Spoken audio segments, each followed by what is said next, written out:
Hi all, high protein ಆದ beans ಕಾಳನ್ನ ಒಗ್ಗರಣೆ ಮಾಡೋದು ಯಾವ ರೀತಿ ಸಿಂಪಲ್ ಆಗಿ ಅಂತ ತಿಳಿಸ್ಕೊಡ್ತೀನಿ. ಮೊದಲು ನೆನ್ಸಿಟ್ಕೊಂಡಿರುವಂತ ಕಾಳನ್ನ ಕುಕ್ಕರ್ಗೆ ಹಾಕಿ ಉಪ್ಪು ಹಾಕಿ ನೀರ್ ಹಾಕಿ ಕೂಗಿಸ್ಕೋಬೇಕು. ನಂತರ ಒಂದು ಬಾಣಲಿಗೆ 1 ಸ್ಪೂನ್ ಆಗೋಷ್ಟು ಎಣ್ಣೆ, ಇದಕ್ಕೆ ಸಾಸಿವೆ, ಜೀರಿಗೆ, ಈರುಳ್ಳಿನ ಹಾಕೊಂಡು ನೀಟಾಗಿ ಫ್ರೈ ಮಾಡ್ಕೋಬೇಕು. ಹಸಿಮೆಣಸಿನ್ಕಾಯಿನ ಹಾಕಕ್ ಹೋಗ್ಬೇಡಿ ಈ ಒಂದು ಪರ್ಟಿಕ್ಯುಲರ್ ಕಾಳು ಒಗ್ಗರಣೆಗೆ. ಹಾಗೆ ನೀವು ನೋಡ್ತಿರ್ಬೋದು ರಾಜ್ಮಾ ಕಾಳು ತುಂಬಾ ಸಾಫ್ಟ್ ಆಗಿ ಬೆಂದಿದೆ. ಈ ರೀತಿಯಾಗಿ ಸಾಫ್ಟ್ ಆಗಿ ಬೇಯಿಸ್ಬೇಕು. ಹಾಗೆ ನೆನಾಕೋದು ಕೂಡ ಮೋರ್ ದೆನ್ 12 to 15 ಅವರ್ಸ್ ನೀವು ನೆನಾಕಿದ್ರೆ ಚೆನ್ನಾಗಿ ಬೇಯುತ್ತೆ. ಈ ಕಾಳನ್ನ ಸಪರೇಟ್ ಆಗಿ ಬೇಯಿಸಿಟ್ಕೊಂಡಿದ್ದೆ ಅಲ್ವಾ, ಅದನ್ನು ಕೂಡ ಒಗ್ಗರಣೆಗೆ ಹಾಕಿ ಈ ರೀತಿ ಕೈಯಾಡ್ಕೊಳ್ಬೇಕು.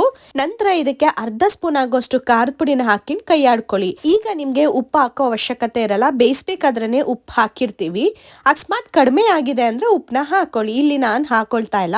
ಹಾಗೆ ತೆಂಗಿನಕಾಯಿನ ನೀವು ಕೊಬ್ಬರಿ ತುರಿಯೋ ಅಂತ ಮನೆಯಲ್ಲಿ ನೀವು ತುರ್ಕೊಳ್ಳಿ, ಅವಾಗ ತುಂಬಾನೇ ಟೇಸ್ಟಿ ಆಗಿರುತ್ತೆ ಈ ರಾಜ್ಮಾ ಕಾಳು ಒಗ್ಗರಣೆ. Thank you.